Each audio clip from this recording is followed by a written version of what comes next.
10 verses of chapter 6, starting from verse 38.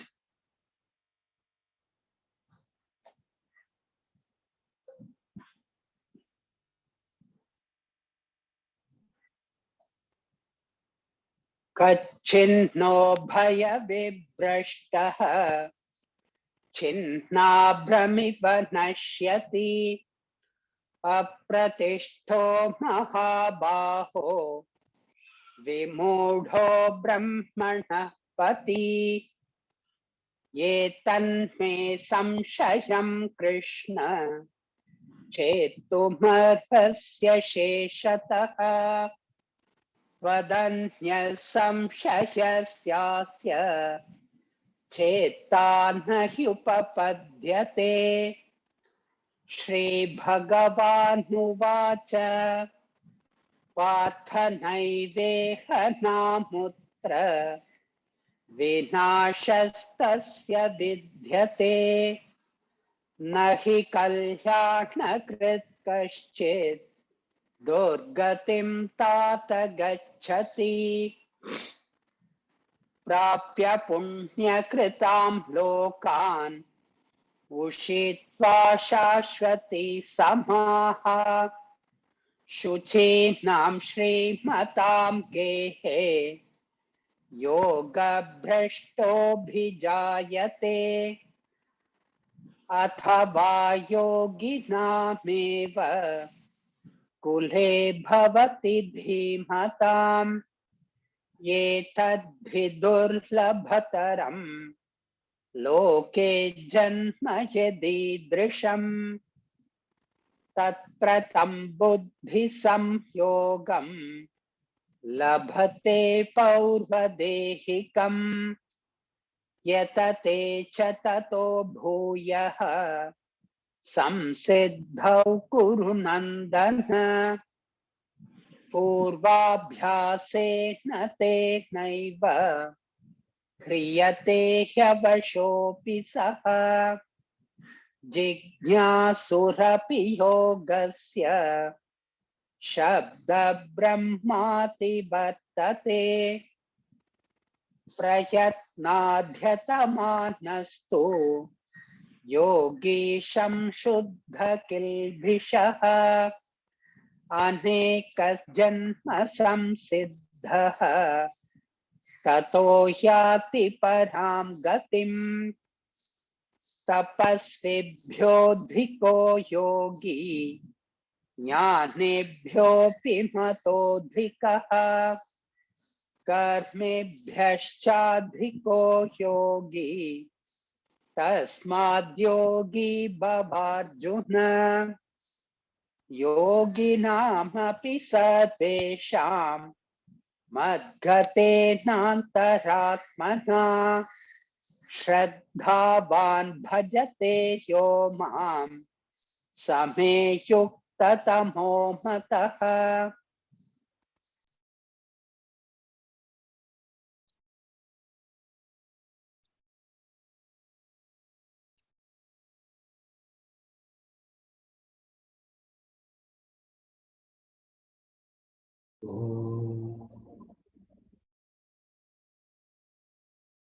ओम सहना भवतु सहनौ भुनक्तु सह वीर्यंकरवावहै तेजस्विनावधीतमस्तु मा विद्विषावहै।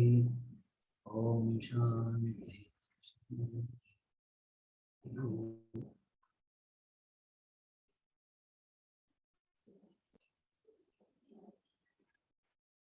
Verse 46.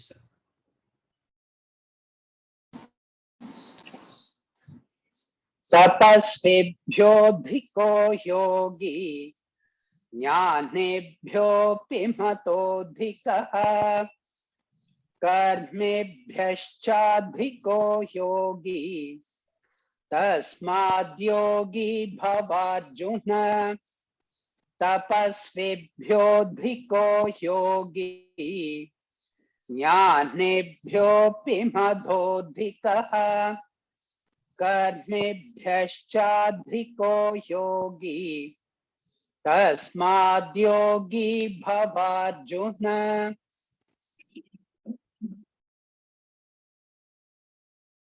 The yogi is deemed superior to the ascetics, superior to even the wise, and superior to performance of action. Therefore, be a yogi, O Arjuna. The yogi is deemed superior to the ascetics, superior even the wise, and superior to performers of action. Therefore, be a yogi, Arjuna. The last two verses, 46 and 47, the concluding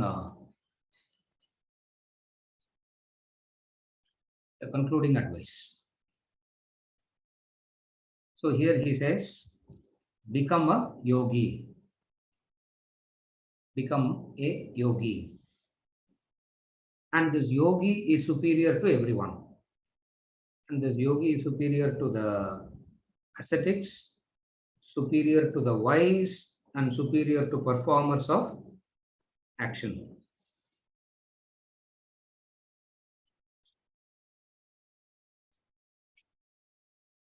First, he is talking about the entire spiritual path, the karma, the bhakti, and the jnana yoga.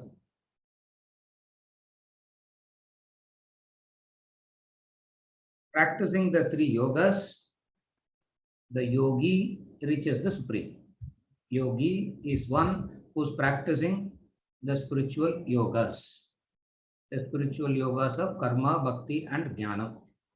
So the yogis who are doing these three reaches the supreme state. And then he is comparing them to, he's saying this yogi is superior to ascetics, superior to the wise, and superior to the performers of action. The three words that he uses is karmi, tapasvi, jnani. The three words. The karmi means one who does karma yoga, performers of action. Tapasvi refers to devotion. We'll explain all that as we go, how these words are interpreted like that. We'll try and see. The third one, jnani, refers to jnanam, the path of knowledge respectively. Here he is saying the yogi is superior to karma yogi, the yogi is superior to bhakti yogi, so a yogi is superior to jnana yogi. Therefore, become a yogi, Arjuna. Tasmad yogi bhava Arjuna. Therefore, you become a yogi. What does the yogi refer to here? The yogi is a reference to the person who is not indulging in the spiritual practices, who doesn't lose sight of the goal. That person is a yogi. Contrastingly, a karmi is one who is involved in karma yoga. A karmi is one who is involved in karma yoga. And what is karma yoga? Karma yoga is service and sacrifice to welfare of Loka Sangraha. He starts enjoying the very service and sacrifice because it gives him such a superior pleasure. The very pleasure that karma yoga gives, he's so involved in that karma yoga, he loses sight of moksha. He loses sight of the goal. That is why it's called. So a yogi is superior to a karmi. Tapasvi means the follower of bhakti yoga. See, who is the follower of bhakti yoga? Bhakti yoga involves a lot of sacred vows. Sacred vows means what in Sanskrit is called as vratams. Spiritual practices, all the spiritual devotional practices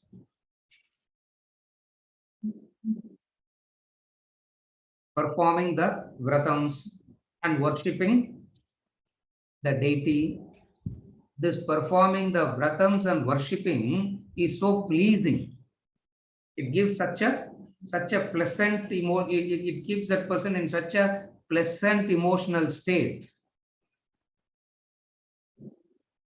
Tapasvi is one who gets involved in that pleasant state of emotion and doesn't move further. He is a tapasvi, involved in bhakti yoga. And who is a jnani? The study and reflection on the Shastras, the questions that it can answer. It is such an intellectual delight, such an intellectual delight, and the person is caught up in that. So, a karmi is involved in his service and sacrifice. A tapasvi is involved in his devotional practices, which keeps him in a pleasant emotional state. Then comes the jnani. And who is a jnani? Studying the scriptural literature. There is no contemplation, there is no goal of moksha and all.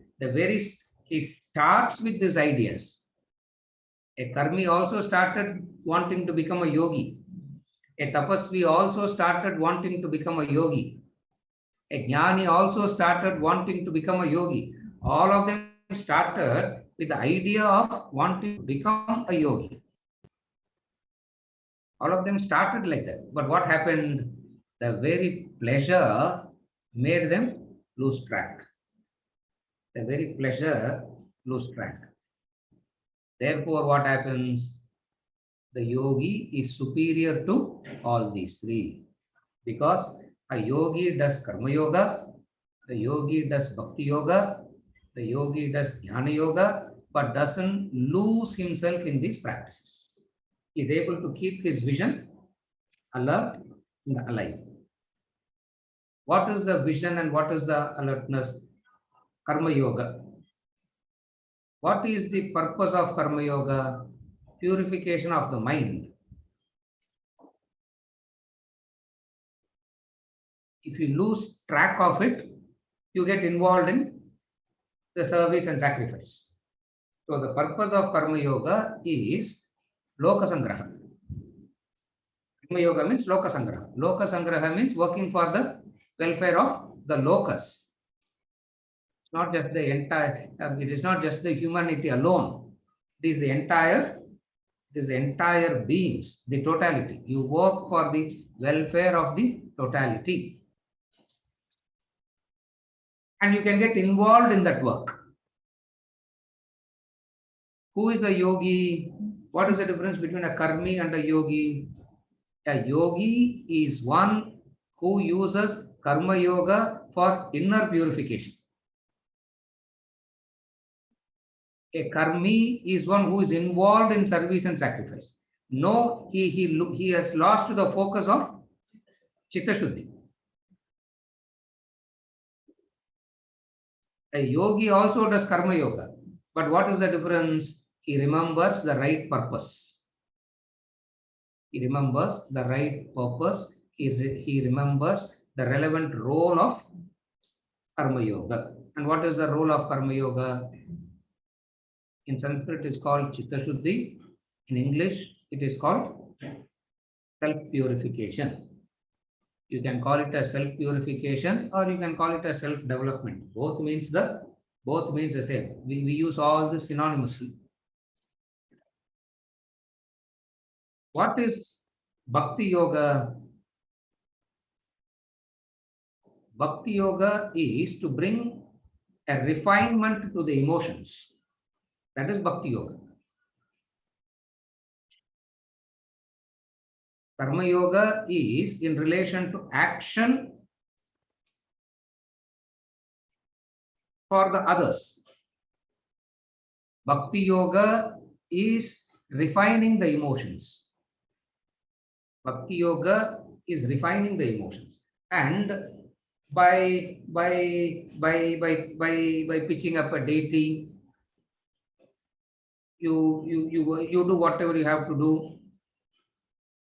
That becomes bhakti yoga and that refines the emotions.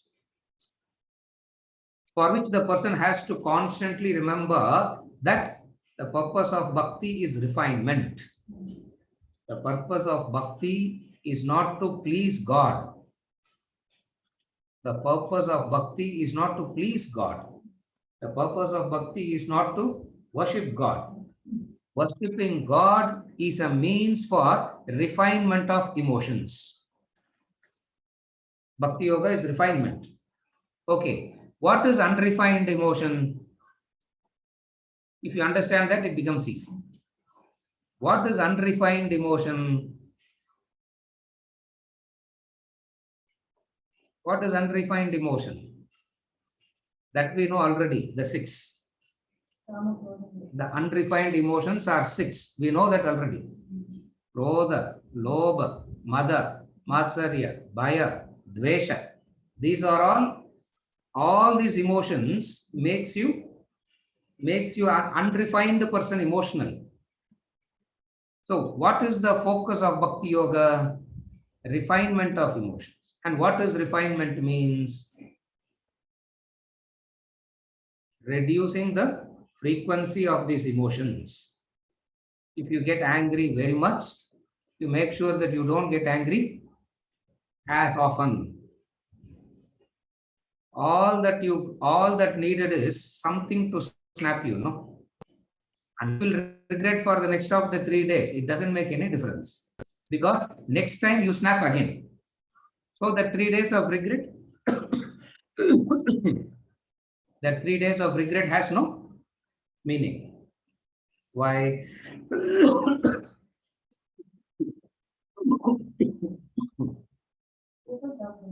That 3 days of refinement has no, sorry, the 3 days of regret has no meaning. Are you able to follow? So what is refinement of emotions? The frequency of these 6. The frequency of the 6.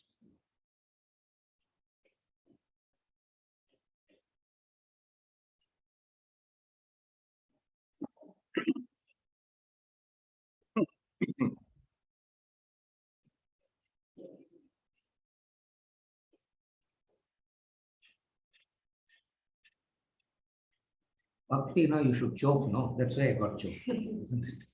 Bhakti means you should choke. Then it is bhakti. That's right. Now you know what bhakti is, no? What is bhakti? Refinement. Refinement of what? Freedom from these 6 is refinement.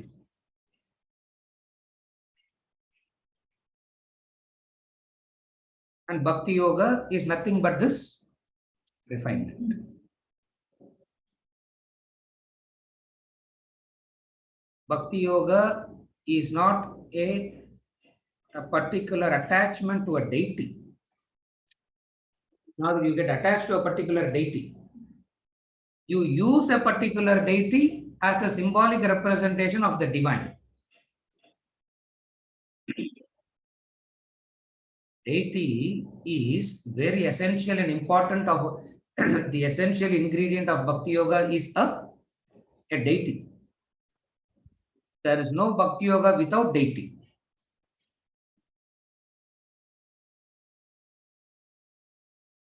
And what the deity symbolizes? The deity is a symbolic representation of the divine. Now the question is, what is divine? Symbolic representation of the divine, symbolic representation of the supreme. Are you able to follow till now? But sir, I don't believe in form worship. I believe in formless worship. Then you have graduated to Jnanam and all that. Bhakti definitely means a form, a deity, and the deity is a symbolic representation of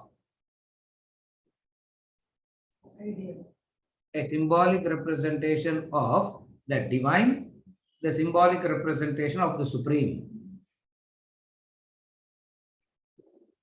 What is divine? What is supreme? Comes the question. What is divine? What is supreme? The laws that govern life is divine.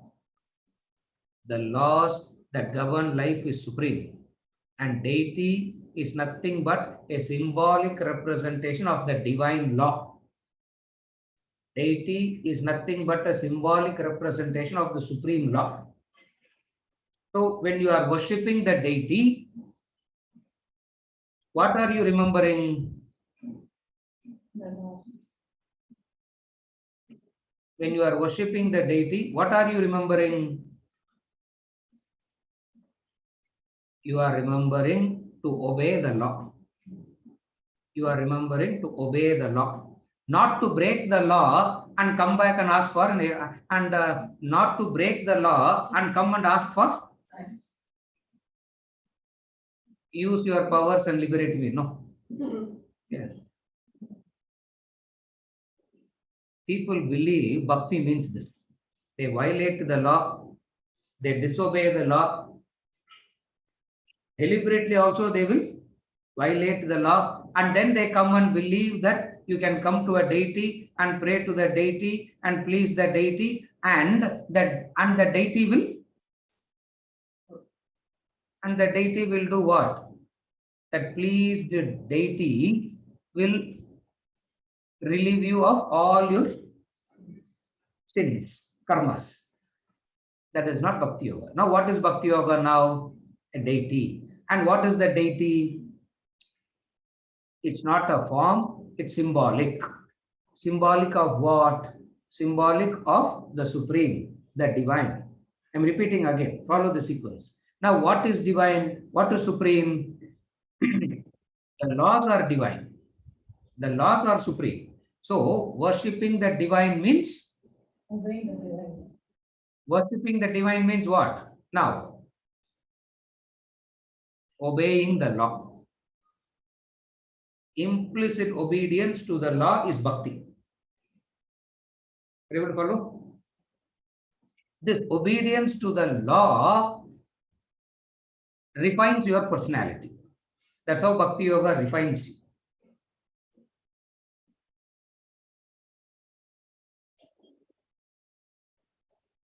But sir, vara definition change panine what do we do?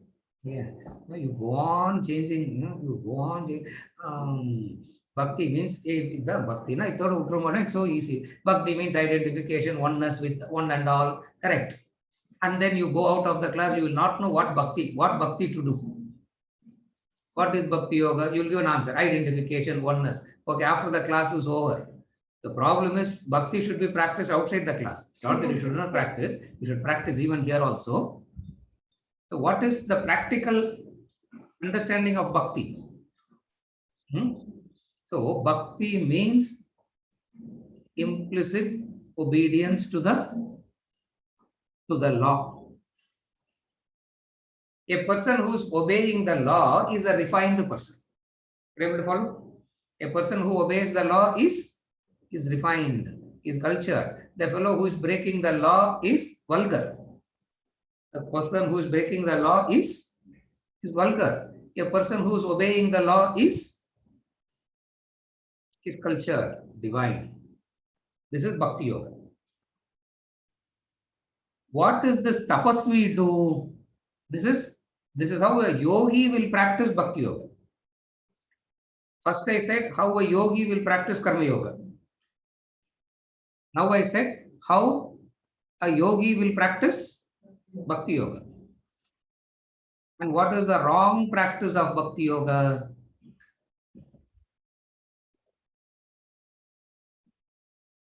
Getting involved in the performance of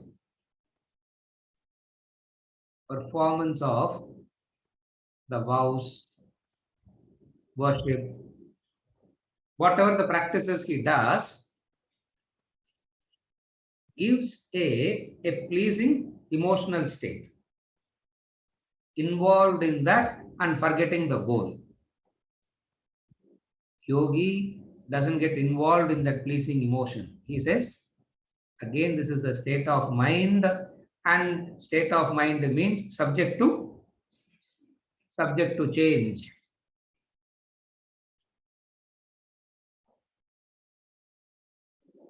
But sir, can't we be in that pleasing devotional state 24/7? Like Mirabai?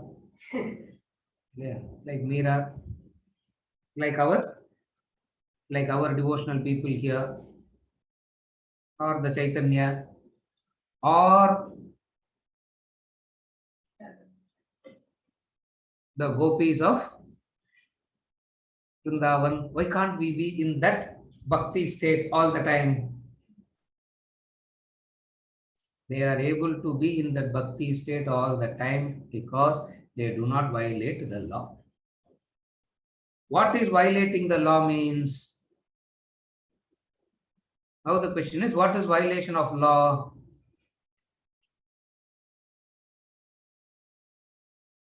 Okay. Before we understand what is violation of the law, what is law? Adu theriyum illaya first. What is law? Adu therinjadana whether to obey or violate we will know. What is law? It's a natural law. It's a natural law.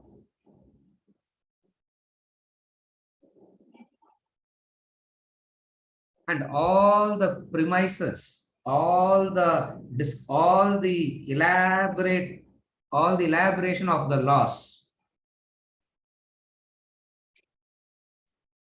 nothing but do's and don'ts. What is the law? What is the law? Law means simple do's and don'ts. But sir, do's and don'ts are not for human beings, no. Then for whom do's and don'ts? For the animals. Do's and don'ts is for human beings only. Law means what you should do and what you should not do. That's a law.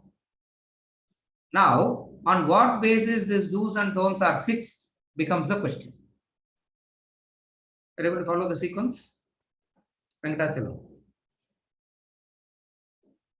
On what basis you are able to, on what basis these do's and don'ts are formed, devised? The thumb rule of do's and don'ts is this. What you don't want others to do to you, you don't do to others. Based on this natural law, all the elaborate do's and don'ts are evolved. So what is Bhakti Yoga here? A simple recognition of this. What is a simple recognition? Do's and don'ts. Karyam, akaryam. What should be done? What should not be done? In India, you have to drive on the, what is the law here? You have to drive on the left. You have to drive on the left. Do drive on the left. Do not drive on the right. Do cross the road where there is a zebra crossing. Wherever you want, you don't cross here. Do not cross here. It is a law, correct? Now, what is law means? Law is nothing but do's and don'ts. That's all law is. And this do's and don'ts, who fixes those do's and don'ts? Who determines these do's and don'ts is the crux. Who fixes this? State Assembly will fix this do's and don'ts. Constitution, Central Parliament will fix the do's and don'ts.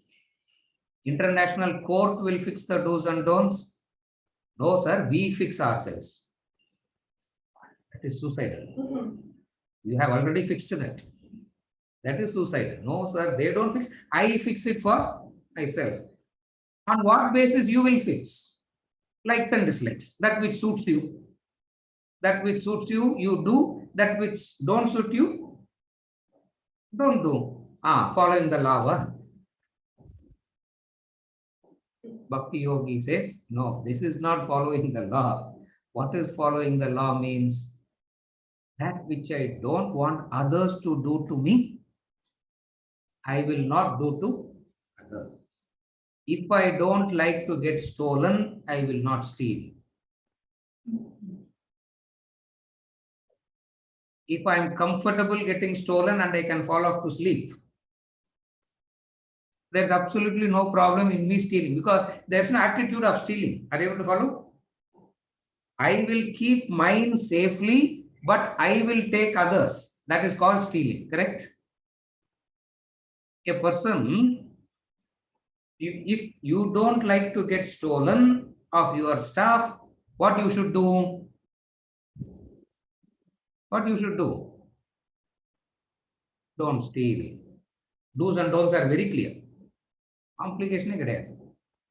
That's how intellect understands. This is how intellect grows. You don't like to get suffocated, do you? Do you like to get suffocated?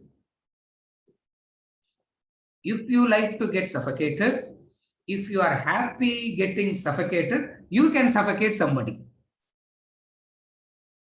But then, what do you want? You will want freedom, but you will want to suffocate the other. That is violating the law. Are you able to follow?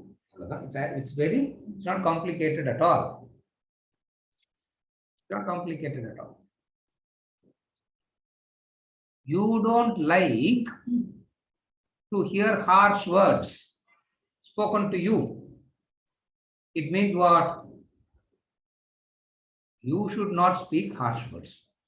Anudvegakaram vakyam satyam priyam hitam. Anudvegakaram satyam priyam hitam. 4 conditions. It's a natural law. Why these 4 conditions? Krishna is not saying Anudvegakaram vakyam satyam priyam hitam. In the 17th chapter, he speaks about this, the right speech. Why? On what basis is Anudvegakaram satyam priyam hitam is formed? Because you want everybody to do that to you. Are you able to follow? It means what you should do to other. No. This is my nature. My nature is to be harsh, sir. What can I do? My nature is to be like this. But then others should.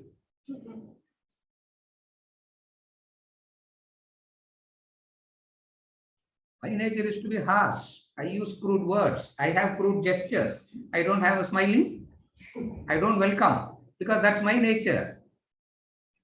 Others should understand that. But what should others do to me? What should others do to me? Anudvegakaram, pleasing. Pleasing. Satyam, truth. Priyam, factual. Satyam means truth, factual. And how you have to be factual? Not hurtful, you have to be factual. Priyam. It has to be Priyam. Since you want others to do this to you, what you do in return? What should you do in return? You practice the same. This is called obedience. This is called obeying the law. This is what is called obeying the conscience. This is what is called following the conscience. So many people have used this term conscience. I have asked any number of people pretending as though I have no. So genuinely also I wanted to know, could there be any other meaning to conscience? What is conscience? This understanding is conscience. What is that understanding? You don't do to others what you don't want others to do to you. Therefore, you obey this law. When you obey this law, there is a refinement in your personality. There is a refinement in your personality. This refinement is called, this refined state is a very pleasing, soothing, evolved mental state.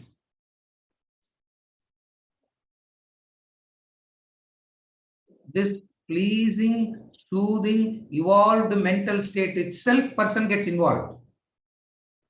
That person is called a tapasvi. Who is a yogi? Yogi is one who doesn't get involved in this. Tasmat yogi bhava Arjuna. Therefore, become a yogi, Arjuna. Don't be a karmi. Karmina kanjam illa. Karmina kanjam illa. Don't get involved in karma yoga. Don't get involved in the pleasing emotional state of refinement. How do you get refined? Because you obey the law. When you are obeying the law protects you. When you are obeying the law protects you.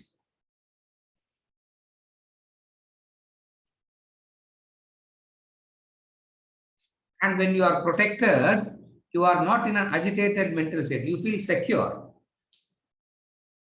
See, a bhakti yogi feels supremely secured. And that security is a pleasing emotional state. And he gets involved in that pleasing emotional state.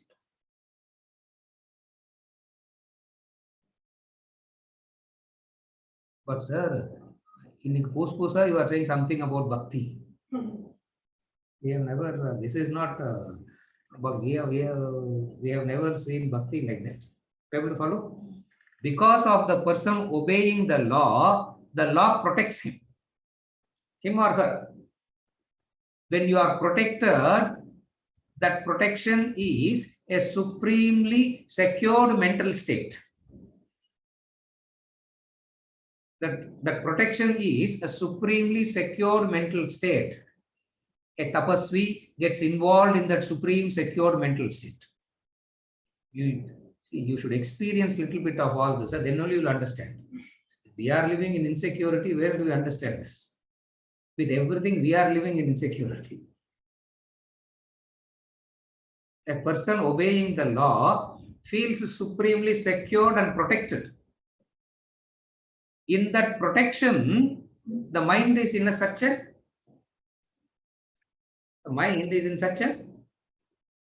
contented, evolved, pleased, secured state. Yogi says, this is not the goal. This is part of the discipline. I have to evolve. I have to grow out of this also. This is Bhakti Yogi. Comparison between yogi and the... Are you able to follow? We are concluding chapter 6 and moving into chapter 7. Why these kind of definitions and all that start is because from chapter 7 the gear is changing. Since the gear is changing, we give an indication of how the gears are going to change it from now on. That is why we give these introduction, these kind of things to Bhakti, because from chapter 7, it's a different thing altogether. When we go to chapter 7, in the intro portion, we will see all this. Don't worry. Why we are discussing this is he is bringing a distinct comparison between a yogi and a person who is involved in Bhakti Yoga. Practices are the same when it comes to both.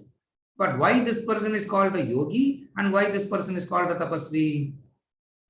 A tapasvi is indulging and being contented with that supreme secured state. From where he feels the sense of security? From where you get the sense of security? When you have followed the law. When you have followed the law, when you have obeyed the law, there is a sense of security. When you have broken the law, when you have violated the law and go to God and pray, you still feel insecure. Why? Because there is a doubt. What is the doubt? Maybe God is not that pleased with me. You have violated the law and you violate the law and God will not be pleased with you if you violate the law. So a Bhakti Yogi is one who doesn't get complacent in that supreme secured emotional state. Because he understands what? Because he understands this is also temporary. This is also temporary. Anitya.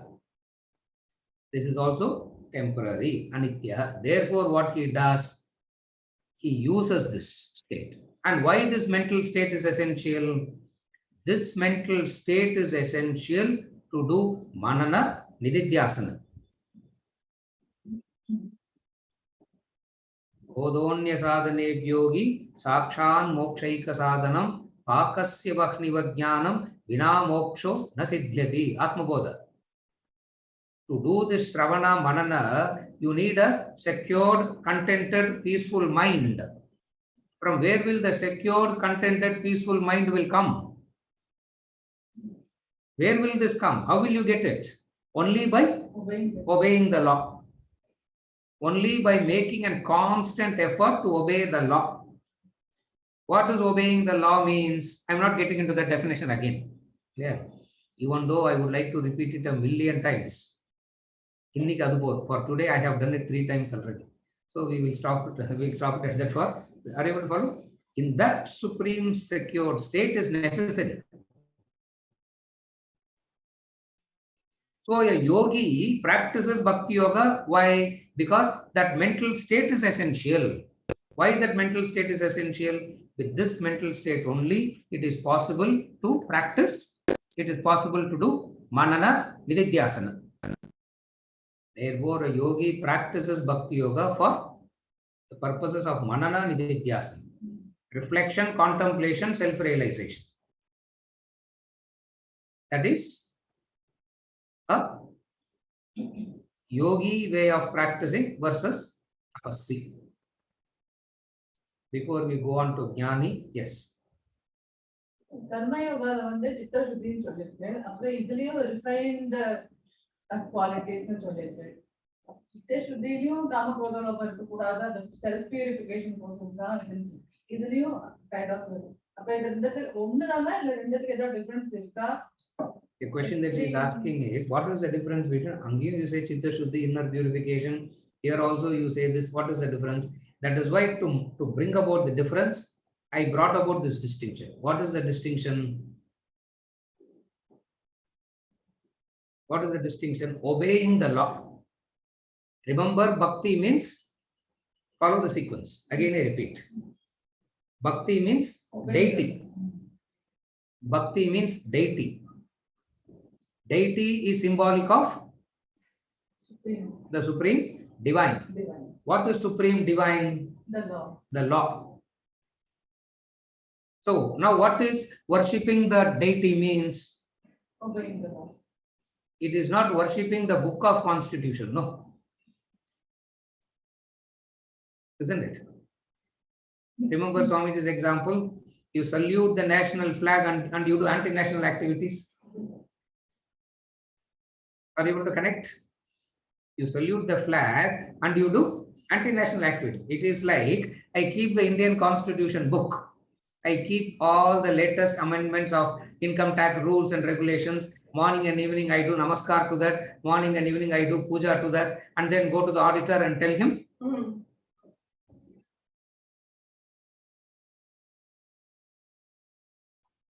Tax எல்லாம் கட்டாம இருக்கிறதுக்கு என்ன வழி? This is not bhakti. Are you able to follow? So, what is bhakti yoga here? Obeying the law. When you obey the law, what happens? When you obey the law, what happens? You are protected. When you obey the law, you are protected. There is a great sense of security. There is a great sense of protection. There is a great sense of security. And that great sense of protection, security itself will make the person complacent. Because he feels others are all worried, anxious, stressed, and all that. Now here I am feeling supremely protected, secured. He misunderstands this state itself to be the ultimate state. Krishna is saying, no, no, no. That is getting, you are called a tapasvi, but you are not a yogi. Are you able to see the difference? So, bhakti yoga is what? Who is a bhakta, a devotee of God? A devotee of God is completely convinced that God is going to save him, protect him. Correct? Bhakti means what? He is so convinced that the God is going to save and protect him or her. When will God save and protect? Angada misunderstanding comes. Sense of protection is not wrong. But what if you do, God will protect? Not by pleasing the God, but by obeying the law. Now, what is law means? Do's and don'ts. Do's and don'ts. Now, who fixes those do's and don'ts? The definition of the laws. Who fixes those do's and don'ts? There is no human being who fixes the law according to his own likes and dislikes, whims and fancies. It is not the whim and fancy of one person or the collective whim and fancy of the humanity. It is based on a natural law. What is the natural law? What I don't want others to do, I will not do. I don't like to get hurt by another. I will not hurt another. I don't like to get suffocated. I will not suffocate. I'm just giving examples. Now, this is what is called as obeying the law. When you are obeying the law like this, the law protects you. So a bhakti yogi, a person who is practicing bhakti yoga feels supremely protected, secure, contented. Like Tulsidas says, when my father is there to take care, why do I have to worry? Tulsidas says, when my father is there to take care, why do I have to worry? Child is running all over the place, playing, jumping. Isn't it? Have you ever noticed small children? They jump from a height onto the father's lap. They jump from that height onto the father's lap with the full trust and conviction and faith. What? What is the trust and faith and conviction? That the father will catch. I will not jump now. I will not jump now. My father will move away. How can he hold me?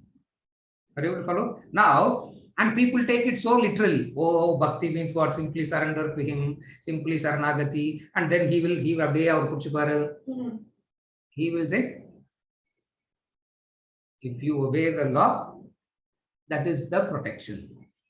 Are you able to follow? And this sense of security is a very elated emotional state. A bhakti yogi is involved in that. Yogi understands this also as anityam. This is also part of anityam because aikyam should happen. That is moksha. It is not protection from God. It is oneness with God. That is yogi's goal. Are you able to follow? Are you able to see the difference? The oneness with God is the goal. Aikyam is the goal, not protection by God, not protected by God. This is yogi and bhakti. That is a separate practice. This is a separate practice. There is no connection. Correct. There is no kama krodha. In bhakti, I never spoke about kama krodha, mada, matsarya, bhaya, dvesha. In karma yoga only I spoke about that. In bhakti yoga, I never spoke about that. Bhakti yoga is what? A supremely elated, secured emotional state. How that will come? By obeying the law. That is bhakti yoga. Kama, krodha, lobha, mada, matsarya, bhaya, dvesha, and all belongs to karma. Karma yoga, that is. That is a separate practice. This is a separate practice. You can't, don't mix up practices like that. You can't mix it up like that. Yeah? You can't mix it up like that. It's separate.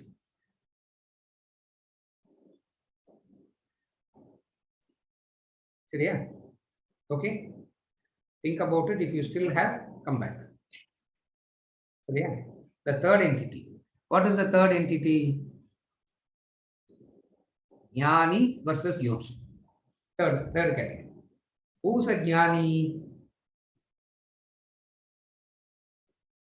Who is a jnani? Not the enlightened one in this context. That's the liberality of the Shastras. You versus back, you would have said jnani means enlightened one. In this verse, jnani means ajnani. In this verse, a jnani means ajnani na.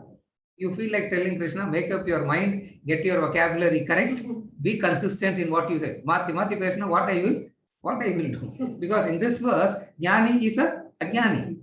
Why we call him an ajnani? Because he is just involved in the words. He's just involved in the words. He just get carried away by the analysis. He just gets carried away by all the superficiality of the knowledge. What is the superficiality of the knowledge? The beauty of the language, the poetry, the analysis. Wow, what a kick it gives. You follow? And suddenly you feel you are very powerful. You have knowledge. Because knowledge is power. Yogi says, no, this is only for Mananam.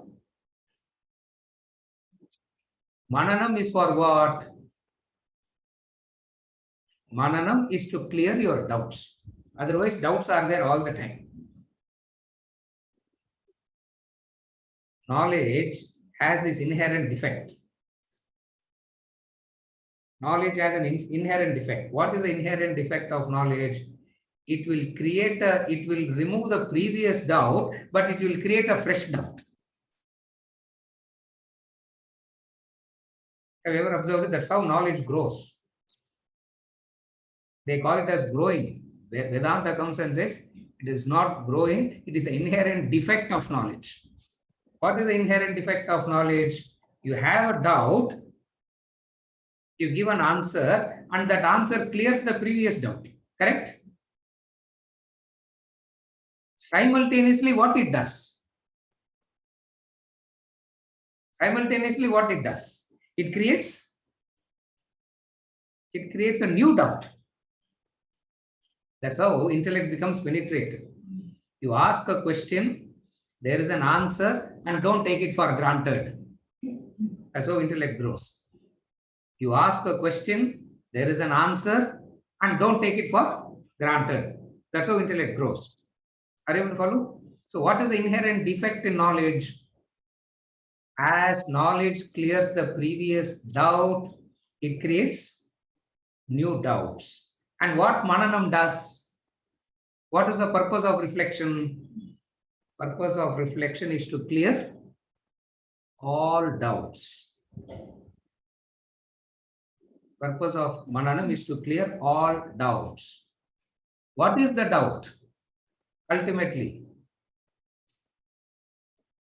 what is the doubt? The knowledge says, the Shastra says, the Guru says, Tat Tvam Asi. You are that. And how much ever you hear that, the doubt still. How much ever you hear that, how much ever you think, the doubt. So what is Mananam now? There is an intellectual conviction that you are that. You are not the body, you are not the mind, you are not the intellect, you are the self. There is an intellectual conviction. And Jnani is one Ajnani. Jnani na Ajnani. He is one who is supremely contented with a kind of an intellectual clarity. Yogi says, what does Yogi say? And what I Oneness hasn't happened. Oneness hasn't happened. The duality. The Aikyam didn't happen. For the knower and known is still there. That Aham Brahmasmi experience is not there. So a yogi is focused on that. Tasmat yogi bhava Arjuna. Therefore become a yogi Arjuna. Are you able to follow now? Therefore become a yogi Arjuna. Tasmat yogi bhava Arjuna. Tasmat yogi bhava Arjuna.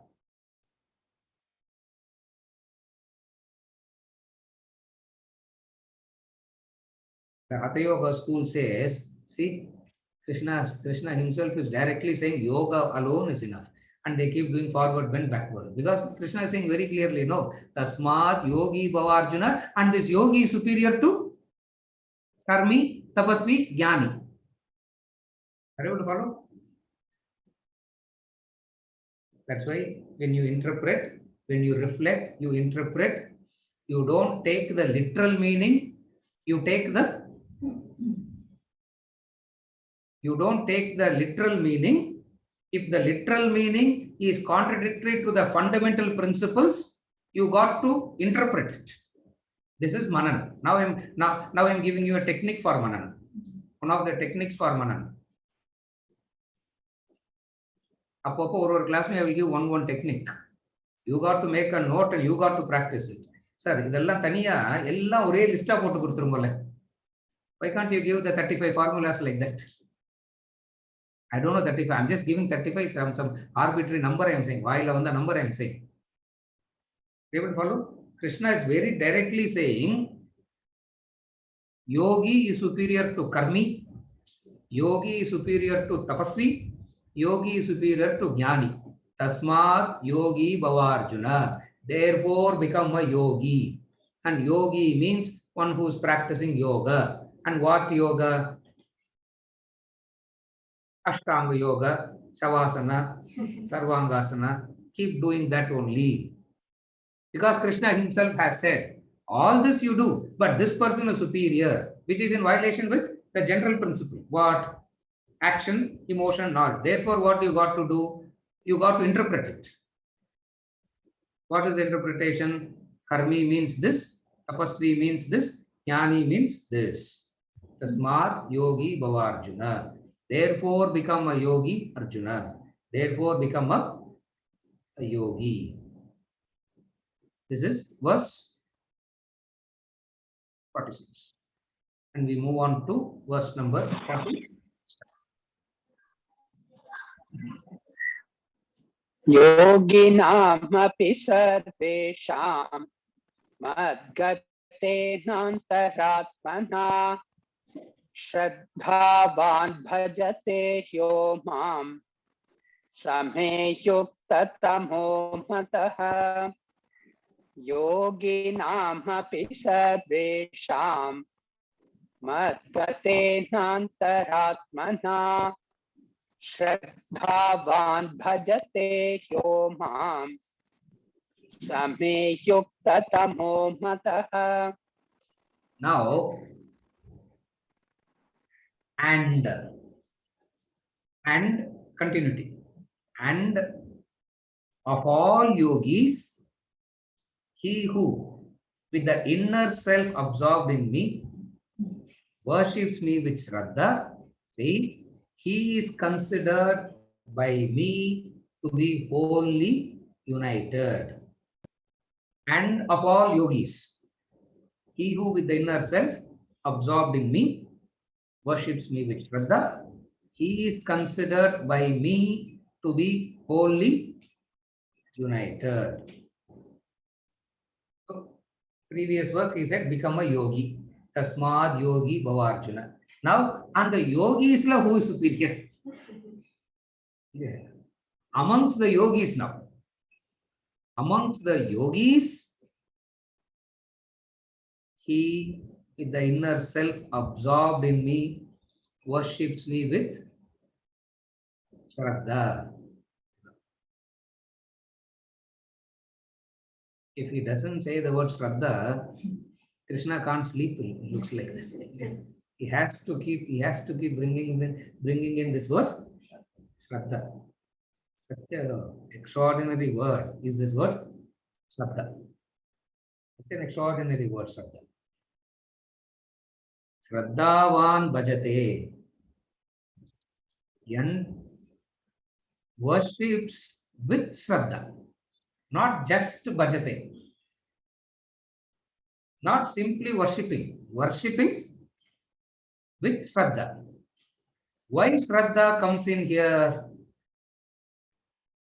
Why Shraddha comes in here? What is the role of Shraddha here? What is the role of Shraddha?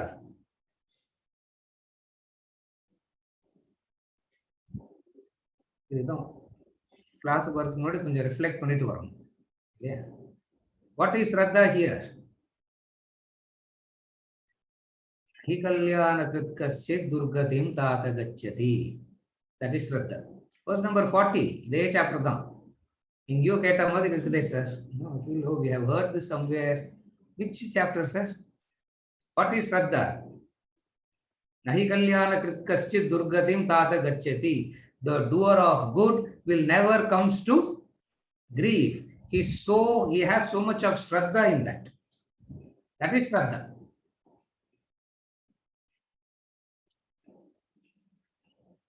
But sir, I am such a doer of good. என்ன மாதிரி ஒரு doer of good நீங்க பார்க்கவே முடியாது sir. World has not seen a doer of good like me. In the past, in the present, in the future. But grief is there. I bounce back, sir, but grief is there. Nahi kalyana krit kaschit durgatim tata gacchati. Grief comes means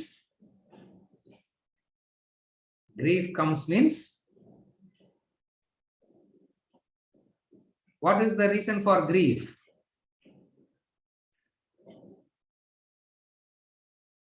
What is the reason for grief?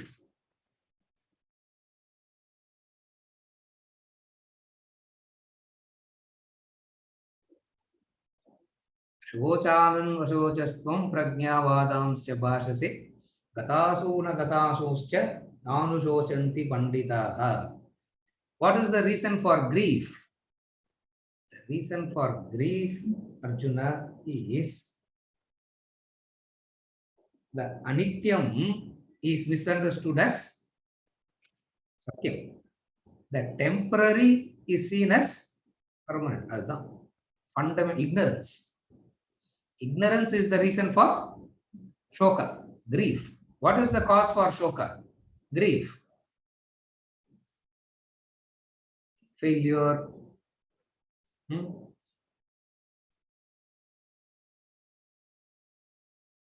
Neighbor drilling. Yeah. You want to sleep, and that's the time the neighbor drills. You want to sleep, that's the time the party will start on the floor above you, and they are all dancing. Shoka. Are you able to follow? What is the cause for shoka? Ignorance. And what is ignorance? Taking the misunderstanding the temporary to be permanent. Nasato vidyate bhavaha. Verse 16, chapter 2, again. Nasato vidyate bhavaha, nabhavo vidyate satah, ubayorapi drishtontaha, tvanayoho tattvadarshibhihi.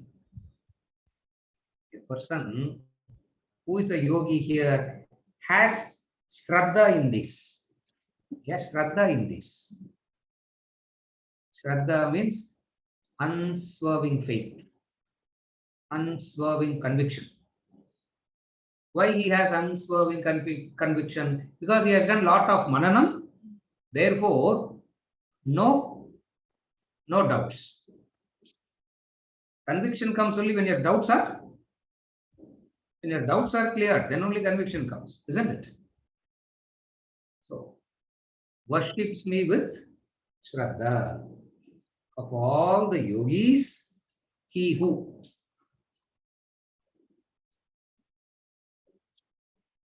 you started like a yogi Somewhere down the line, you lose track and you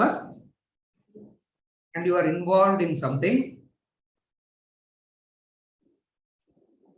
With Shraddha, he bounces back. Shraddha, because of Shraddha, he bounces back. With the inner self absorbed in me. With the inner self absorbed in me means there is no contradictions in him. There is no conflicts and contradictions in him. What is the conflict and contradiction?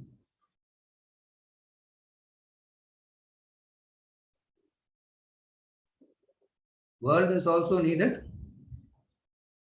God is also needed. Trying to serve two masters at the same time. One. Second, tragedy. When you are fit and energetic and young, you will serve Satan. When everything is gone, you will come to serve God because you lack Shraddha. Are you able to follow? When you are fit and young and energetic, what do? You serve Satan, the materialistic world. You are chasing all that. When all that has tired you, fatigued you, stressed you out completely, when you are completely fatigued, stressed, no energy even to get up, how to have Shraddha, sir? Don't worry, Shravanam Panninte irungo, they say. Keep listening to the Shastras again and again and again. Oh, what else can be? Are you able to follow? So, inner self absorbed in me means what?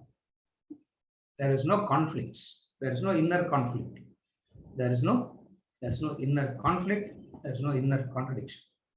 That is inner self. That is inner self absorbed in me. That person, according to me, that yogi, according to me, is fully fit for Aikyam. That yogi is fully fit for the oneness. Therefore, become a yogi. Tasmat yogi bhavarjuna. Why yogi? Because that yogi alone is considered by me yukta tamaha. Yukta tamaha means supreme. Fully. The best. Tasmat yogi bhavarjuna. Tasmat yogi bhavarjuna. Therefore, become a yogi. Therefore,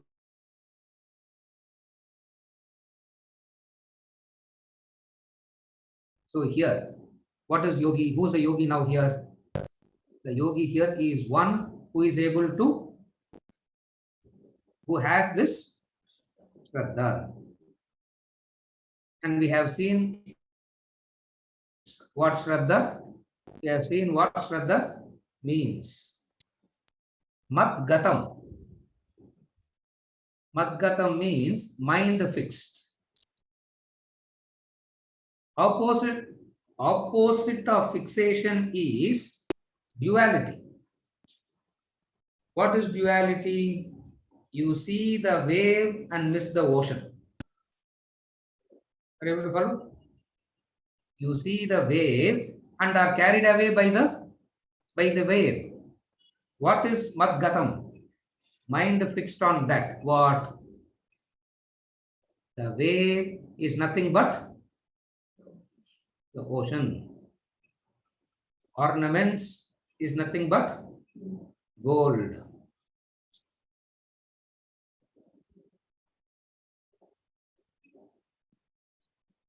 Superficially, it looks like there is a difference between wave and the ocean, but in reality, there is no difference.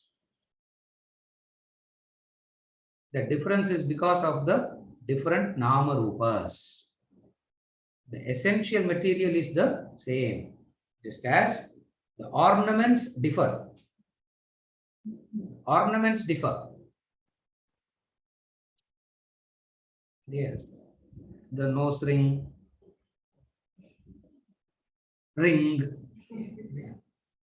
nose ring, and then the ring, and then the toe ring. Nama Rupa, all this differs. But what is Bhagavatam? When he understands these different these different kind of ornaments, he understands all are made up of all are gold only. So he is not devoted to the nose ring, he is not devoted to the ring, he is not devoted to the toe ring, he is devoted to what? He is devoted to gold. He is devoted to gold. Opposite of that is attraction to one and aversion to another. Very devoted, sir, but my devotion is exclusive. Only to, the devotion is very exclusive to one only. In the Buddhist tradition, they give a story. One of the monks who just got initiated into that monastery was given an idol of Buddha, symbolic, so given an idol of Buddha. He got so involved with that idol of Buddha, every day when he lights the agarbatti, he covers the whole thing. Why? Because all the fragrance must come to his Buddha only. 3 weeks later, what happened to that Buddha? 3 weeks later, what happened to that Buddha? Anybody?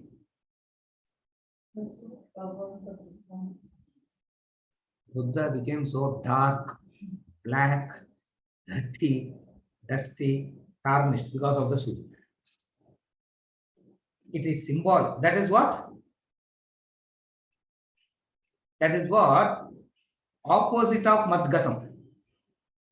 That is opposite of Madgatam. What is Madgatam here? Because he says, whoever has this Madgatena is considered to be wholly united. If this person is wholly united, what does that mean?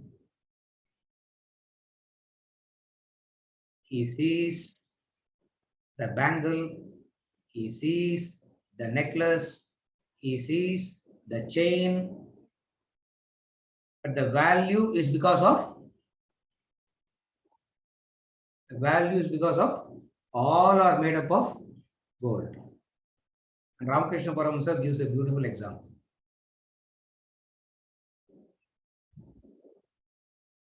How does the thief see the ornaments, he asks.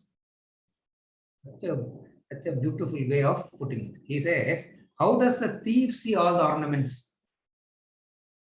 He will not say, I like the chain. The value is not because of the chain. The value is because of the gold. The bangle, the value is because of the gold. This is Madgatam. Meaning what? There is no difference. The differences are apparent, Nama Rupa, but the reality is Brahman. When we say reality is Brahman, what is Brahman?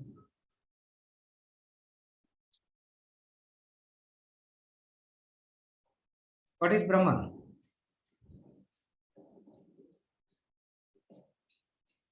You should say, I am Brahman. Who is Brahman? Anshu. Who is Brahman? Correct. I am. You should say, Brahman, I don't know. Yeah. I don't know. Who is Brahman? What is Brahman? Subramaniam.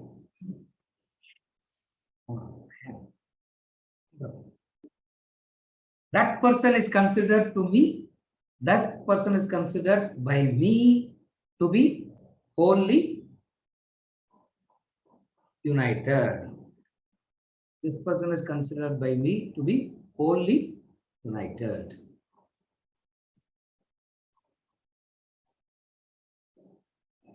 Chapter 6 over. Yeah. Such a person is considered to be the greatest yogi. Tasmat yogi Pavarjuna, get united with me. Get united with me.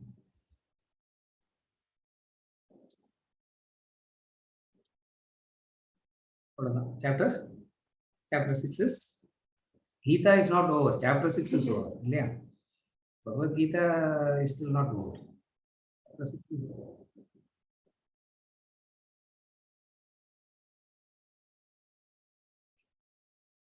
What happened in chapter 6 quickly?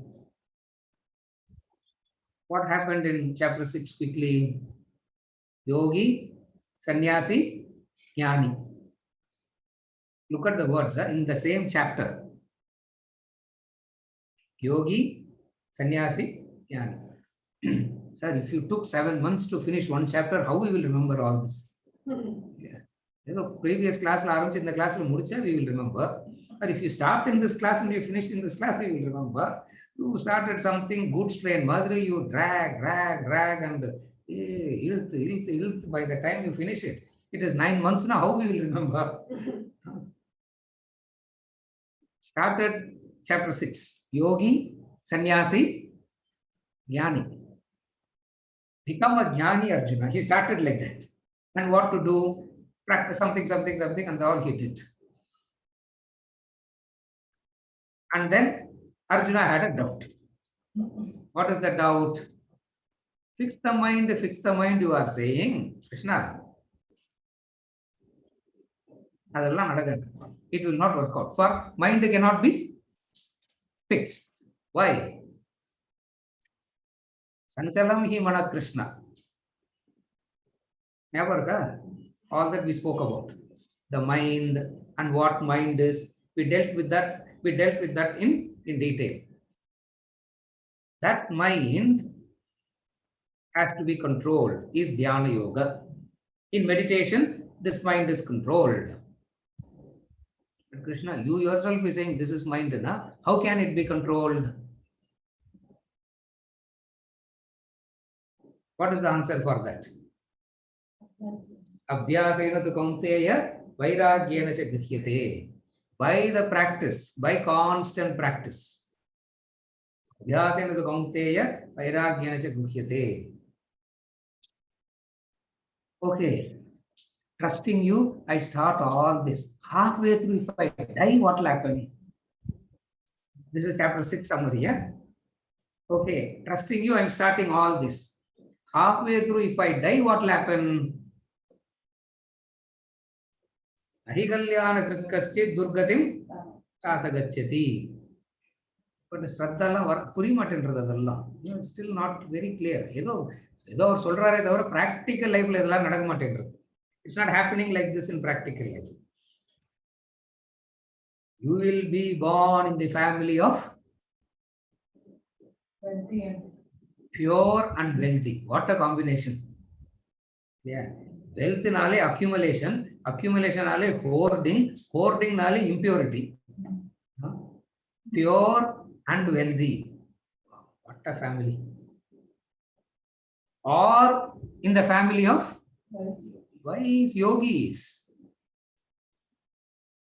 You are born, you will be hearing Upanishadic chanting. Yeah. You are born, you will be hearing Upanishadic chanting. You learn the aksharas, A for Atman, B for Brahman, C for consciousness, D for divine. Wow. As the family of, so this is how ABCD has to be taught, you know that? This is how ABCD has to be taught. Family of wise yogis, now you will be taught like that.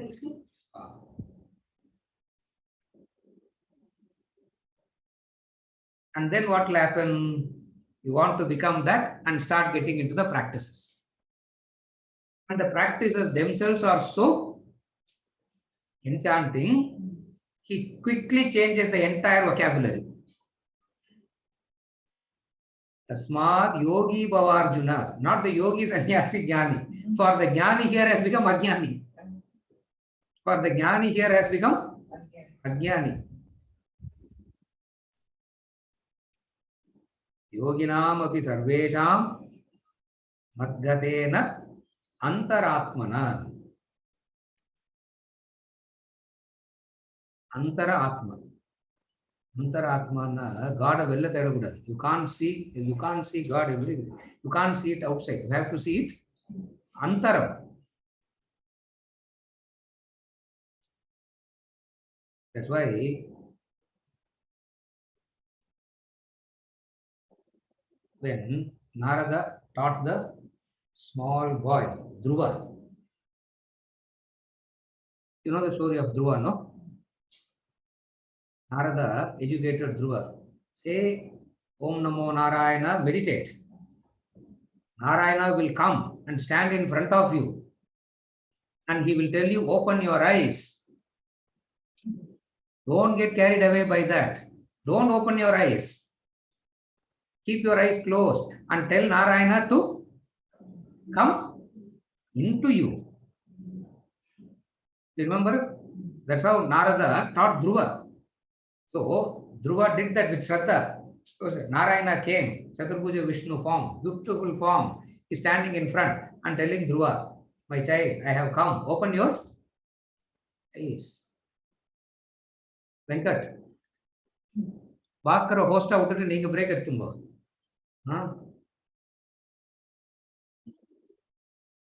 Dhruva. Because I have promised to Venkat that 9 o'clock I will relieve him of him. After he will be ready for the next hour duty.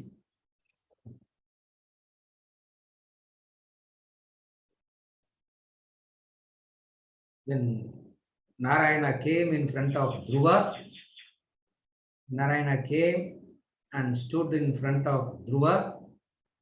He said, open your eyes. I have come to give you darshan.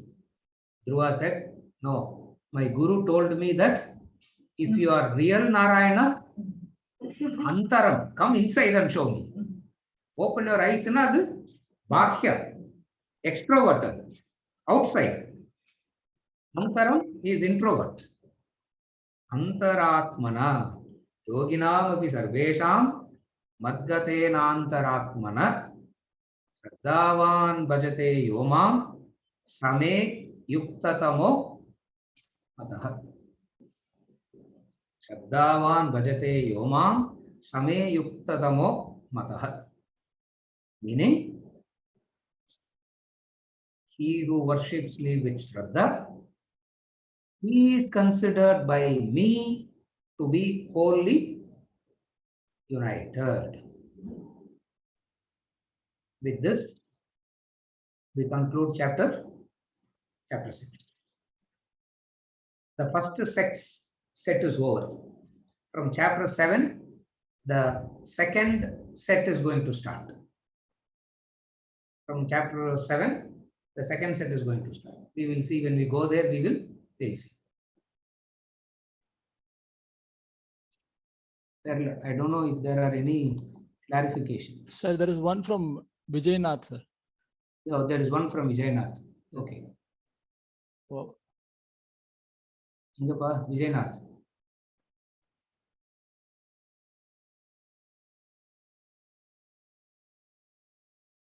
Acharya, one illa Acharya.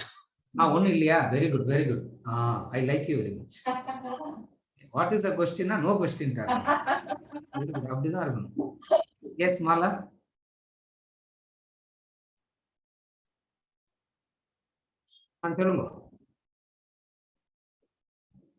You have something, Mala?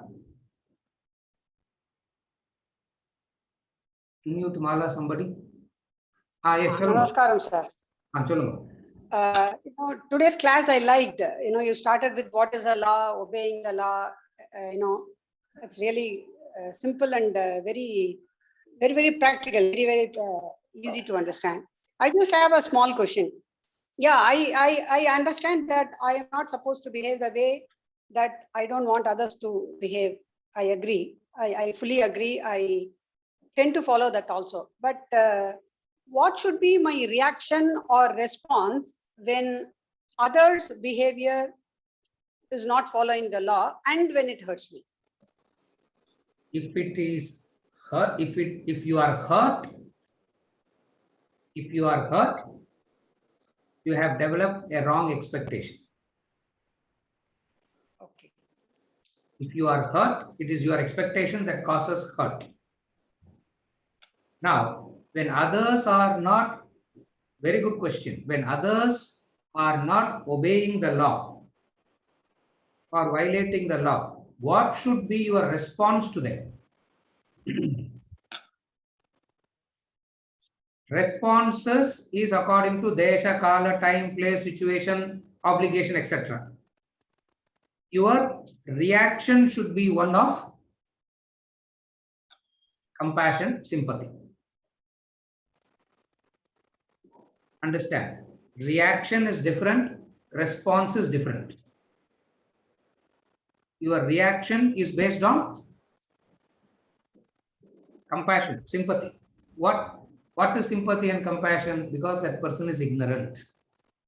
An ignorant person will behave in this manner only. I am sympathetic, I am compassionate. Responses is according to the person, time, place, situation, obligation, etc. So the responses will vary. Your reaction is one and the same. Don't mix up both. Is it okay, Mala?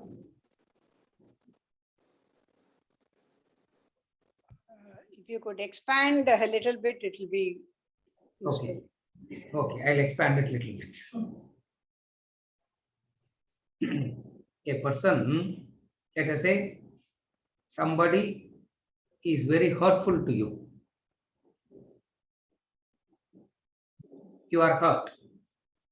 You don't respond out of that hurt. You don't react and respond out of that hurt. Whenever you are hurt, you understand what? Somewhere you have made a mistake, that's why you are hurt. Now we are talking about are you okay till now? Now we are talking about a different scenario. What is the different scenario? You are not hurt internally. You are not hurt internally. That's a different scenario now. If you are hurt, you should not respond out of that hurt. You should not respond out of that hurt. Now, another scenario. What is another scenario? You are not hurt inside, but how do you respond? Appropriately, you respond. And what is appropriate response means? For example, let us say,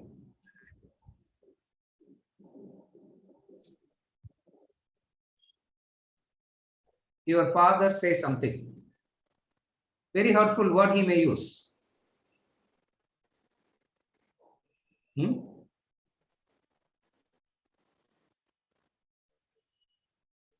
How did Nachiketa saw that?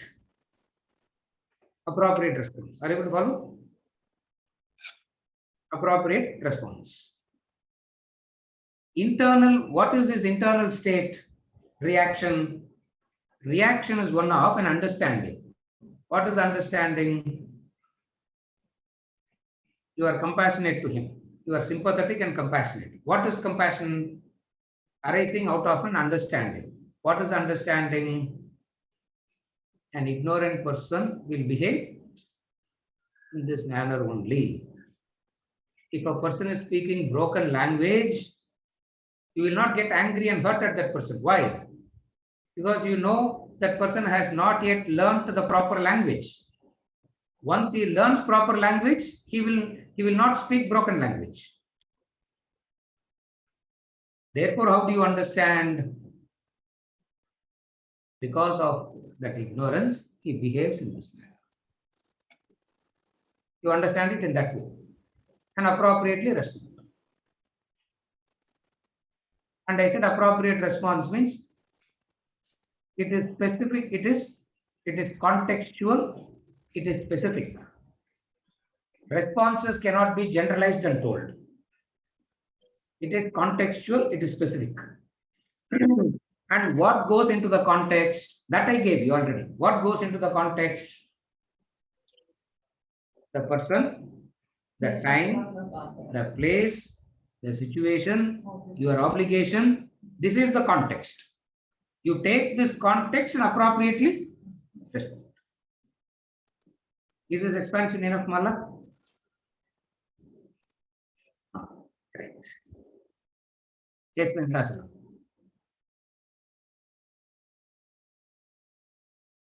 Question. You explained the concept of natural law. Yeah.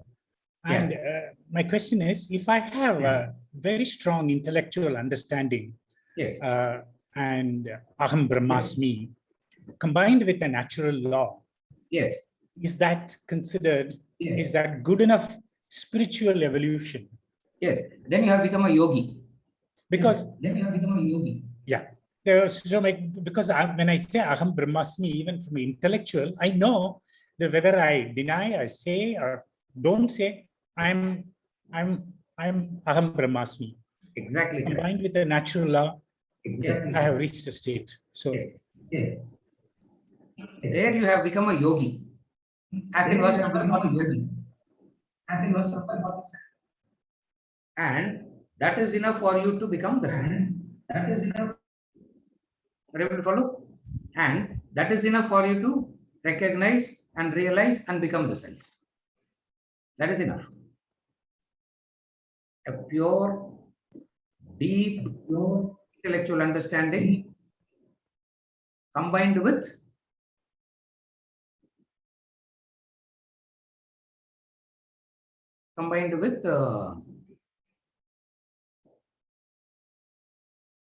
bhakti. Obeying the law. Bhakti means obeying the law. What happens? You will be in that meditative state. You will reach a meditative state. That meditative state, you realize the reality. That's how it works. So that is more than enough. It's okay?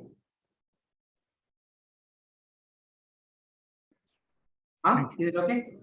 Yeah. Is it okay? thank you. Yeah. One more, the last one, and then we conclude. Yes. Like you said, if the other hurts me and I should not respond to Sunil, Yes. can I tell myself that Yes. since I'm in the period of transition and because of my own expectation, I am hurt and I can tell myself Yes. and tell I don't come out of this hurt, I'm not going to respond in or I have to necessarily respond because the situation demands because with the hurt we cannot respond. If you are hurt, whatsoever the situation is, you should not respond. Even if it demands a response. now. Because when you are hurt, that hurt drives your responses. And that responses based on hurt will necessarily be Hurtful. hurtful more. Therefore, when you are hurt, what is it that you got to do? Silence. Don't respond.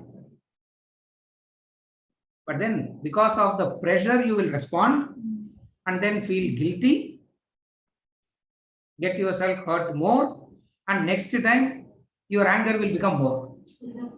Why? Because you got angry and you felt guilty, more pain. So third time what will happen? The intensity of anger will become more only. Then where is the growth? Do not respond when you are hurt. Do not respond when you are hurt. But people don't do that. They will simply blabber whatever they want to talk. They will talk out of affectation, hurt, and then say,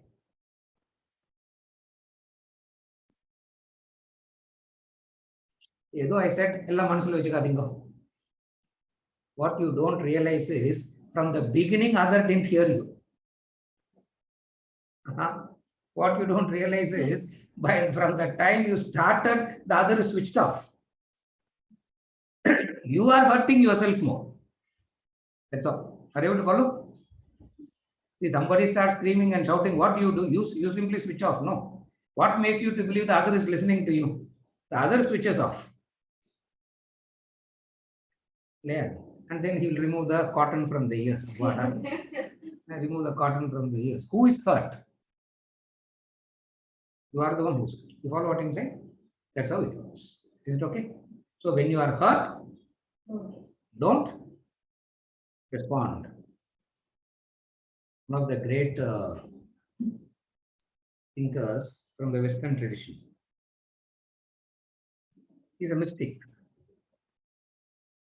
He says, one advice my father gave me is what I followed to become wise like this. That is the only wealth, the best wealth the father gave me, because he was poor, extremely poor father. When he was dying, he called his son and said, I am leaving you nothing, but I have one advice. The son said, what? When you get angry, respond 24 hours later. When you get angry, respond 24 hours later. What will happen 24 hours later? Anger update bottle up. What will happen in 24 hours? It just withers away. Are you able to follow?